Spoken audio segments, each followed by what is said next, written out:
Vai! Deus tem resposta. Deus tem resposta. Deus tem resposta pra mim. Oh, Deus tem resposta. Deus tem resposta. Deus tem resposta.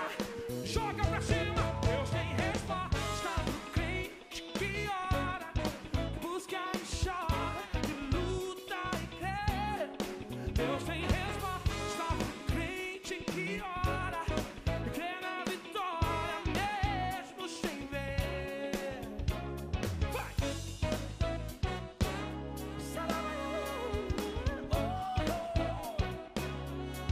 Vem pra aqui, impossível, mas Deus pode fazer. Deus pode mudar minha vida. Quando eu oro, Deus responde na hora, me dá vitória. Ele é capaz. Impossível, mas Deus pode fazer. Deus pode mudar minha vida. Quando eu oro, Deus responde na hora, me dá vitória. Joga pra cima na palma da mão e vem comigo. Deus tem resposta. Deus tem resposta. Deus tem resposta pra mim. Pra mim, pra você, Deus tem resposta. Vai! Deus tem resposta. Deus tem resposta. Deus tem resposta. Joga na mão e vai! Deus tem resposta pro crente que ora, busca e chora, e luta e crê. Deus tem resposta pro crente que ora, e crê na vitória mesmo sem ver. Deus tem resposta pro crente que ora, busca e chora, e luta e crê. Deus tem resposta pro crente que ora, e crê na vitória mesmo sem ver. Na palma da mão assim, vai!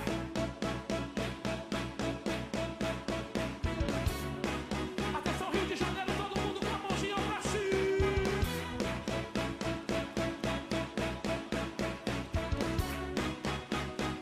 Faz barulho pra Jesus!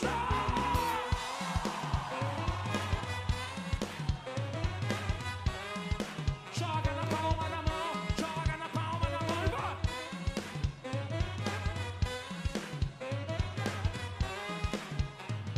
Todo mundo assim agora comigo!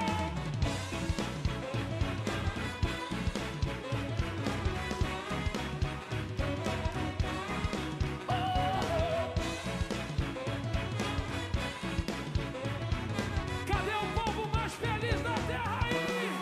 Deus tem resposta pro crente que ora, que busca e chora, que luta e crê.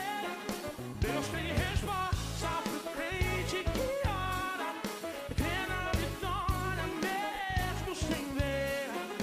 Deus tem resposta que busca e chora, que luta e crê. Deus tem resposta pro crente que ora, e crê na vitória mesmo sem ver.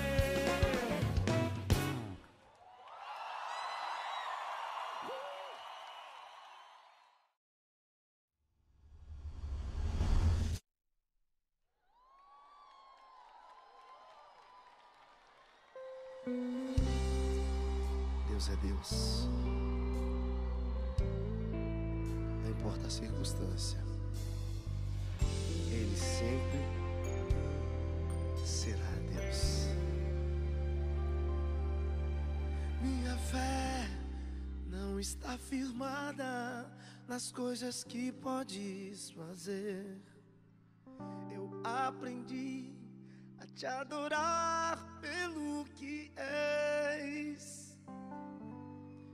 Dele vem o sim e o amém, somente dele, mais ninguém. A Deus seja o louvor. Se Deus fizer, Ele é Deus. Se não fizer, Ele é Deus. Se a porta abrir, Ele é Deus. Mas se fechar, continua sendo Deus. Se a doença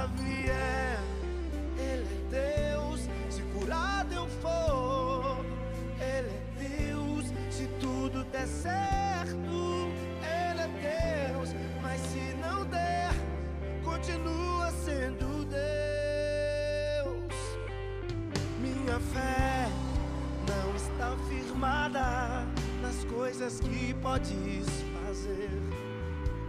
Eu aprendi a te adorar pelo que és. Dele vem o sim e o amém, somente dele, mais ninguém. A Deus seja o louvor. Se Deus fizer, Ele é Deus. Se não fizer, Ele é Deus. Se a porta abrir, Ele é Deus. Mas se fechar, continua sendo Deus. Se a doença vier, Ele é Deus. Se curar eu for, Ele é Deus. Se tudo der certo, Ele é Deus. Mas se não der, continua sendo Deus. Não o adoro pelo que Ele faz, eu o adoro pelo que Ele é. Haja o que houver, sempre será Deus. Não o adoro pelo que Ele faz, eu o adoro pelo que Ele é. Haja o que houver, sempre será Deus. Se Deus quiser, Ele é Deus. Se não quiser, Ele é Deus. Se a porta abrir, Ele é Deus. Mas se fechar, continua sendo Deus. Se a doença vier, Ele é Deus. Se curado eu for, Ele é Deus. Se tudo der certo, Ele é Deus. Mas se não der, continua sendo Deus. Independente da sua circunstância, levante as suas mãos e adore sempre dizendo: Deus é Deus. Deus é Deus. Deus é Deus. Deus é Deus. Deus é Deus.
Bom, todas as vezes em que a gente pensa na história de Jesus, todas as vezes em que a gente pensa em como foi a trajetória dele, muitas pessoas às vezes podem pensar que Jesus andou 33 anos, né, fazendo milagre e tudo mais. Muitas das vezes eu acho que as pessoas não têm noção e não têm dimensão do que foi a caminhada de Jesus. A primeira coisa que a gente tem que lembrar é que foram 30 anos debaixo de obediência, debaixo da casa dele. Maria, pelo que a Bíblia fala, ela ficou viúva, né, de José, e Jesus, como o primeiro filho, como o filho mais velho, ele cumpriu com os compromissos dele ali dentro daquela casa. Ele nunca deixou de ser obediente, nunca deixou de cumprir seu papel de filho. Então, antes de mais nada, antes de ser Jesus, antes de ser, né, o Messias, ele foi filho. E quantas vezes a gente entende que a obediência é um mandamento de Deus para nós que traz promessas, né? A Bíblia me ensina que Jesus teve 3 anos apenas de ministério, ou seja, durante 3 anos foram onde aconteceram todos aqueles milagres, todas aquelas passagens que falam a Bíblia, né, de cidades por onde Jesus passou, de ensinamentos que ele deixou, e foram apenas 3 anos. Se a gente for pegar nos nossos dias, 3 anos, eles já são pouca coisa. Imagina num tempo onde não existia carro, onde não existia internet, onde não existia muitas das coisas que existem hoje. O único transporte que Jesus tinha naquela época era no máximo, né, o jumentinho, como relata a Bíblia, a entrada dele em uma das cidades. E a outra coisa que serviu muito, até foi o que mais fez o translado de Jesus, que foram os barcos, né? Daqueles discípulos que o acompanhavam, os barcos eram o que levava Jesus de um lado para o outro. Mas se a gente for pegar 3 anos, ainda são muito pouco para tudo aquilo que a gente lê na Bíblia, e ainda muitas coisas ficaram fora da Bíblia. O primeiro ponto que eu quero deixar nessa mensagem, que é a primeira coisa que marca a vida de Jesus, é a obediência dele. A obediência dele como filho, a obediência dele, né, a casa dele, é o que marca muito, e uma coisa que a gente tem visto hoje se deteriorando na sociedade que a gente vive. A gente vê filhos de 3, 4 anos que querem mandar nos pais. Eu tenho uma filha de 2 anos e nunca na vida dela ela vai ter a possibilidade de mandar em mim ou na mãe dela. A gente vê crianças sendo empoderadas, a palavra do momento é essa, né? Sendo empoderada, onde os pais não têm mais direito, onde os pais não têm mais como orientar os filhos. As crianças mal pegam uma idade e eles já querem ditar o que é certo, o que é errado, sem instrução nenhuma e sem condição nenhuma. Quando os pais não podem abrir mão do direito de ensinar seus filhos, não podem abrir mão do direito de orientar os seus filhos. A orientação sexual, a orientação religiosa, assim como existem leis que nos dão autoridade, elas são de obrigação dos pais. As escolas, elas servem como lugar para ensinar os filhos dentro daquilo que eles vão viver na vida profissional ou no crescimento profissional, né, na vida deles, né? Assim como eu tenho muito orgulho de falar que eu sou cercado e rodeado por professores, muitos deles com dedicação, missão e vida dentro da educação. Porém, os nossos tempos são muito difíceis porque eles ditam que a escola tem que orientar os nossos filhos em temas que nós não abrimos mão. A minha filha não vai ser orientada nem sexualmente, nem de forma religiosa por qualquer outra instituição que não seja a minha casa. Então, eu não abro mão disso, e assim também foi com Jesus lá atrás, e eu acredito dessa forma. Eu não abro mão de colocar dentro da minha casa obediência, não porque eu preciso disso, mas porque a minha filha precisa disso. A Bíblia, ela nos dá 10 mandamentos, e quer você creia, quer você não creia, esses 10 mandamentos falam sobre amar o meu próximo, né, amar a Deus sobre todas as coisas, mas ele também fala sobre honrar o meu pai e a minha mãe, e ele dá uma compensação sobre isso. Ele fala que se eu honro meus pais, se eu obedeço os meus pais, né, me são acrescentados dias de vida e tudo que eu for fazer me vai ser bom, né? Tudo que eu for fazer eu vou obter sucesso. A minha vida ela é dividida em algumas fases e a primeira fase é a fase da infância, onde eu aprendo esses princípios, onde eu aprendo essas verdades. A segunda fase é a fase da minha adolescência, onde eu tento contrapor, onde eu tento confrontar essas verdades e aí eu acabo entrando na minha juventude e entendo que de nada eu tinha que me opor, porque tudo que os meus pais me ensinaram, tudo que os meus pais me mostravam na Bíblia, tudo que a Bíblia me ensinava, na verdade era para o meu próprio bem. A obediência aos meus pais é que me trouxeram sucesso, que me trouxeram, né, todas as coisas boas da minha vida. Todas as vezes em que eu contrariei, eu desobedeci os meus pais, que eu ia contra uma verdade que a Bíblia pregava, né, dentro da Bíblia, no caso honrar os pais, obedecer os pais, eu fui prejudicado de alguma forma. Eu não quero colocar aqui para você seguir o meu padrão de vida, mas te mostrar que Jesus, durante 30 anos, ele foi um filho obediente. Durante 30 anos, ele seguiu os princípios e os valores da casa dele. E mesmo na falta do pai dele, que era José, ele continuou seguindo os princípios e valores daquela casa. 30 anos depois, Jesus já é, né, um jovem que pode sair de casa e aí sim ele vai cumprir o ministério dele, ele vai cumprir o chamado dele, o propósito pelo qual Deus permitiu que ele viesse à terra. E durante esses 3 anos, Jesus tem um ministério de sucesso. Jesus conseguiu fazer que dele, né, viesse para 12 homens, desses 12 homens chegasse até mim, até você, o Evangelho e a verdade de Cristo. Eu consigo analisar e eu consigo perceber que durante esses muitos 1000 anos se passaram e Jesus continua vivo na memória de muitos. Porque até o ateu, quando ele diz, né, quando ele fala não existia isso ou não existia aquilo, não existia aquilo outro, ele tem que de alguma forma reconhecer em algum momento que Jesus é verdade, que a vida é verdade, que milagres podem acontecer, e isso aconteceu muito comigo. Muitas das vezes eu cruzei com pessoas, né, em todas as áreas, na medicina, no direito, na própria televisão, de pessoas que não acreditavam em Jesus, que não acreditavam, né, em milagres, que não acreditavam em muitas coisas, porém elas têm que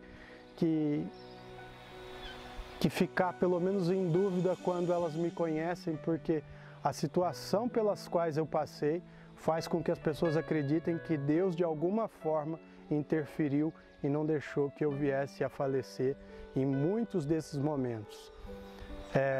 Tudo o que Deus fez na minha vida, hoje a única forma que eu tenho de retribuir é mostrar para você de que de alguma forma a gente pode sim fazer a diferença. Nós devemos influenciar, nós devemos levar essas verdades adiante e que de alguma forma Deus vai te usar para isso. Hoje, quando eu olho para a Bíblia e olho para a história de Jesus, acompanho os 33 anos de Jesus até o momento da morte, né, da crucificação, da ressurreição, eu tenho que acreditar que de alguma forma, assim como Jesus tinha um propósito aqui nessa terra, você e eu temos um propósito. Qual é o propósito da tua vida? Qual é o propósito pelo qual você foi chamado? Eu tenho exatamente claro hoje eu tenho 37 anos e em alguns anos atrás eu descobri qual que é o propósito da minha vida, qual seria o significado da minha vida. Será que você sabe qual o propósito pela qual você está vivo? Será que você sabe o propósito, né, que permite com que você esteja vivo e todas as manhãs você se levante? Existe um chamado específico para a tua vida. É lógico que nós somos chamados para diversas áreas. existem pessoas que são chamadas para o direito, existem pessoas que são chamadas para a medicina, engenheiros, e isso é o chamado profissional de cada um. Mas e o chamado de vida? E a nossa missão como pessoas que vivem aqui? Porque para exercer o direito eu curso uma faculdade, eu me dedico, eu faço uma prova da OAB e eu estou habilitado para exercer. E sendo uma pessoa dedicada e me esforçando, eu vou encontrar, né, uma carteira de clientes muito abrangente e vou ter sucesso e vou fazer o meu nome, vou construir a minha vida profissional. Mas e quando eu olho para a minha vida pessoal? Porque a minha vida não pode ser simplesmente profissional. Quando eu olho para a minha vida pessoal, qual o propósito pelo qual eu estou vivo? Qual o propósito pelo qual Deus me chamou? Quem é o Martinelli, né? Por que o Martinelli está vivo? E qual o propósito da vida dele? Foi isso que eu descobri há exatamente 4, 5 anos atrás. E depois de muitos e muitos anos exercendo e lutando só pela minha vida profissional, eu descobri que na minha vida pessoal eu tenho um propósito. E isso tem feito de mim uma pessoa de sucesso. Às vezes você pode olhar e pode falar assim, Martinelli, mas você continua doente, você continua sendo paciente sem alta ambulatorial, você continua sendo uma pessoa, né, com limitações. Mas eu posso te dizer que o propósito da minha vida foi o que me motivou a estar aqui até hoje e passar por cima de todas essas coisas que nós acabamos de falar. Hoje não é porque a minha alta ambulatorial não é dada que eu tenho que parar a minha vida. Não é porque eu tomo remédios o dia todo que a minha vida parou. Não é porque os exames, as limitações são muitas que a minha vida se estagnou no momento em que eu fiquei doente. Foi no momento em que eu fiquei doente que eu descobri que existia algo mais para me preocupar do que simplesmente com minha vida profissional. Eu descobri que existia um chamado, uma missão e um propósito para a minha vida. E é por isso que eu estou aqui. Eu estou aqui porque eu quero despertar em você o chamado e o propósito da tua vida. O que você tem de sonhos que ainda não realizou? O que ainda falta para você conquistar? Mesmo tendo dinheiro, mesmo tendo todas as conquistas conseguidas aí, o que ainda te falta? Qual o sorriso que ainda falta dar? Qual o abraço que ainda falta você apresentar para alguém? Será que você já é capaz de falar ou já foi capaz de falar um eu te amo para uma pessoa que te magoou? Será que você é capaz de pegar o telefone agora e ligar para a casa dos seus pais, se eles ainda forem vivos, e dizer muito obrigado? Será que você é capaz de pegar agora o teu filho, a tua filha, aí na tua casa, assistindo televisão do teu lado e dizer para ele o quanto eles são importantes para você? Que você comece por aqui até descobrir o propósito da tua vida, tá bom? Eu quero deixar para você aqui uma pequena palavra que fala que Jesus, numa dessas passagens dele, ele visitava um lugar e aquele lugar estava muito cheio. E de repente, quando vê, abre o telhado e desce de maca uma pessoa, né, ali paralisada numa maca, e 4 amigos no telhado descendo essa pessoa, porque não tinha como entrar pela porta daquela casa. E nessa mensagem, algo muito interessante é que Jesus estava no meio dessa caminhada de 3 anos dele, realizando o propósito da vida dele. Mas eu olho para o lado de fora, né, o lado de cima daquela casa, e eu vejo alguns amigos fazendo algo que muitas das vezes eu e você não teríamos coragem de fazer, que é carregar um doente durante, né, uma boa caminhada, ainda assim ter disposição de subir no telhado, abrir o telhado e descer um amigo nosso pelo telhado, sabendo que ali ele encontraria a cura, ele encontraria a solução para o problema dele. Quantos amigos você tem à tua volta? Será que você tem sido amigo o suficiente para se dedicar a uma amizade a ponto de acreditar em coisas que muitas das vezes não se dá para acreditar? Fique com essa palavra aí, Deus te abençoe e até um próximo encontro.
sua voz.